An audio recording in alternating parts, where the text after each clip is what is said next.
Monggo kula aturi subscribe, like, komen, saha share.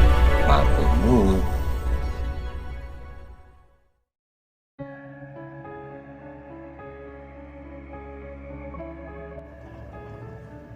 Seperti diceritakan dalam babat Tanah Jawi, Raden Ronggo adalah anak kedua Panembahan Senopati. Pemuda ini sangat sakti, datan cerdas, tapak paluning pandai. Tidak ada rasa takut kepada siapapun. Namun watak Raden Ronggo sangat jumawa. Cepat sekali marah, jika sudah marah mudah sekali melayangkan pukulan kepada siapapun. Suatu ketika seorang pendekar pilih tanding dari Banten datang untuk menantang adu kesaktian kepada Panembahan Senopati. Raden Ronggo pun mengetahui kedatangan pendekar Banten ini dan meminta pada ayandanya agar dirinya saja yang menghadapi. Permintaan dari sang anak itu pun dituruti, sekaligus untuk mengetahui sampai seberapa hebat ilmu kesaktian Raden Ronggo. Adu kekuatan pun terjadi antara Raden Ronggo dengan pendekar dari Banten itu. Dari mulai menggunakan tenaga biasa hingga tenaga dalam tingkat tinggi. Akhirnya dengan pukulan tenaga dalam, sang pendekar Banten itu pun tewas. Pernah juga suatu ketika datang serombongan pengamen. Mereka memiliki keahlian macam-macam seperti sulap, sihir, memukul orang dengan rotan, main pedang, orang tidur dijatuhi batu sebesar gajah, dan lain-lain. Ketika orang-orang yang menyaksikan dengan kagumnya, tiba-tiba Raden Ronggo menyeruak maju. Dia berpakaian seperti layaknya orang kebanyakan di Mataram. Raden Ronggo maju ke depan, menuju pada pemimpin rombongan pengamen. "Kang, saya ikut main. Saya akan merentangkan tangan 5 orang di sebelah kanan dan 5 orang di sebelah kiri menarik tangan saya.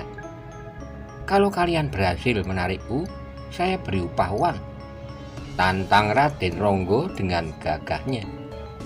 Pemimpin rombongan pengamen penasaran akan kesombongan anak muda itu. Kemudian menyuruh 10 orang mengikutinya untuk menarik kedua tangan Raden Ronggo, masing-masing 5 orang. Ternyata Raden Ronggo benar-benar memiliki tenaga yang luar biasa. Meskipun ditarik 5 orang dari kanan kiri, tubuhnya tak bergeming. 2 orang yang ikut menarik tiba-tiba merasa dipermainkan. Keduanya ingin memukul Raden Ronggo. Lalu oleh Raden Ronggo, kedua orang itu dibanting ke tanah. Pemimpin rombongan gusar. Para penonton kaget setengah mati. Raden Ronggo justru terbahak-bahak dengan sombongnya. Orang-orang yang lalu tahu bahwa itu adalah Raden Ronggo, putra Panembahan Senopati. Mengetahui siapa anak muda yang perkasa itu, semua orang diam. Satu persatu menyingkir. Kelakuan putranya itu sampai ke telinga sang raja pertama Mataram itu. Ayahnya, Panembahan Senopati, kurang berkenan atas kelakuan Raden Ronggo tersebut.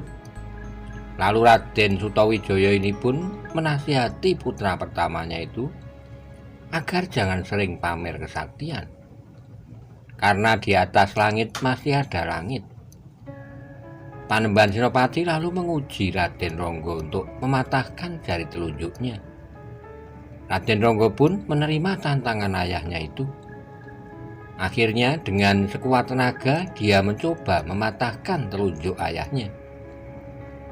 Namun meskipun sudah berusaha sekuat tenaga, tidak bisa juga. Bahkan sekali dihentak oleh sang ayah, Raden Ronggo terlempar cukup jauh. Raden Ronggo sangat malu dilihat oleh banyak orang. Dia lalu segera pergi. Sebagai pecundang, Lalu Panembahan Senopati memerintahkan seorang prajurit pilih tanding untuk menyusul Raden Ronggo. Begitu dia ketemu dan diminta kembali, Raden Ronggo malah marah dan prajurit pilihan itu pun ditendangnya hingga tewas seketika. Kemudian Raden Ronggo pun pergi ke Pati mengunjungi pamannya, Adipati Wasis Wijoyokusumo. Ketika sampai di tempat itu, Adipati sedang duduk di balai kademangan. Melihat Raden Ronggo, ia pun melambaikan tangan memanggilnya. Raden Ronggo langsung berjalan ke arah pamannya. Batu besar yang ada di depannya ditabrak begitu saja, batu pun hancur berkeping-keping, membuat geger orang-orang yang melihat kejadian itu. Berapa lama Raden Ronggo berada di tempat pamannya, terlihat berkelakuan baik. Namun tidak lama kemudian kelakuan buruknya kumat lagi. Dia mulai pamer kesaktian. Suatu hari dia membawa pedang ke alun-alun dan menusukkan pedang itu ke tubuhnya. Pedang itu hancur berkeping-keping. Kemudian dia cekel baju seorang prajurit dan bertanya kepadanya, "Cepat tunjukkan kepadaku siapa yang paling sakti di Pati ini. Jika tidak mau sebutkan, kubunuh kau." Dengan ketakutan, prajurit itu menunjuk seorang pertapa di hutan Kadipaten Pati. Bukan Raden Ronggo jika tidak mencoba melabrak petapa sakti itu. Maka diseranglah sang pertapa itu, namun sang pertapa hanya diam dan tidak menangkis. Akhirnya pertapa itu tewas terkena pukulan Raden Ronggo yang terkenal dahsyat. "Terima kasih Raden, engkau telah menghantarkan aku menghadap ke Tuhan Yang Maha Kuasa. Namun engkau perlu diberi pelajaran, yaitu kelak engkau akan menemui kematianmu dibelit oleh ular besar," ujar pertapa itu sebelum meregang nyawa. Raden Ronggo pun lalu kembali ke Mataram. Kemudian Panembahan Senopati pun memerintahkan dia untuk berguru pada yangnya Ki Jurumartani. Sambil ngeloyor pergi, Raden Ronggo bertanya dalam hati, "Aku ini sudah sakti Mandraguna, mengapa masih disuruh berguru pada Yang Jurumartani? Apa yang masih harus aku pelajari?" tanya Ronggo dalam hatinya. Sambil menunggu Ki Jurumartani yang sedang sholat zuhur, Raden Ronggo iseng-iseng menusuk-nusukkan jari ke batu ubin di tempat dia menunggu. Ubin batu pualam itu pun berlubang-lubang seperti layaknya terbuat dari tanah liat saja. Ki Jurumartani kaget melihat ulah Raden Ronggo itu. Ia pun berkata, Ronggo, ubin yang kamu tusuk-tusuk itu apa tidak keras?" Dan seketika ubin batu itu pun menjadi keras, sehingga tusukan jari-jari Raden Ronggo tidak bisa membuat lubang lagi.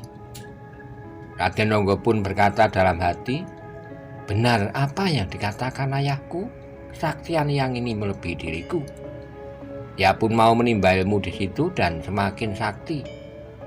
Ketika pulang ke Mataram, di tengah perjalanan di desa Patalan, dia bertemu dengan seekor ular yang sangat ganas, yang suka menelan orang. Maka terjadilah pertarungan antara Raden Ronggo dengan ular itu. Ular itu langsung membelit tubuh Raden Ronggo, lalu matuk dan menggigitnya. Setelah bertarung mati-matian, akhirnya ular besar bisa dikalahkan dan mati. Walaupun terluka gigitan ular, Raden Ronggo bisa pulang ke Mataram. Sampai di Mataram, dia pun jatuh sakit, sepertinya akibat bisa dan gigitan ular tadi. Akhirnya Raden Ronggo pun meninggal, persis seperti sumpah pertapa sakti yang dibunuhnya ketika di Pati. Ada versi lain yang menyatakan Raden Ronggo adalah putra Panembahan Senopati dengan Retno Dumilah, putri Adipati Madiun. Ada lagi yang menyatakan Raden Ronggo adalah putra Panembahan Senopati dengan Kanjeng Ratu Kidul. Malahan ada yang mengatakan bahwa Raden Ronggo adalah putra dari Ki Ageng Mangir dan Retno Pembayun. Diceritakan bahwa karena aduan Panembahan soal kenakalan putra mereka, maka Kanjeng Ratu Kidul mengutus anak buahnya yang berwujud seekor ular besar dan menjemput putranya untuk dibawa ke kerajaan Laut Selatan.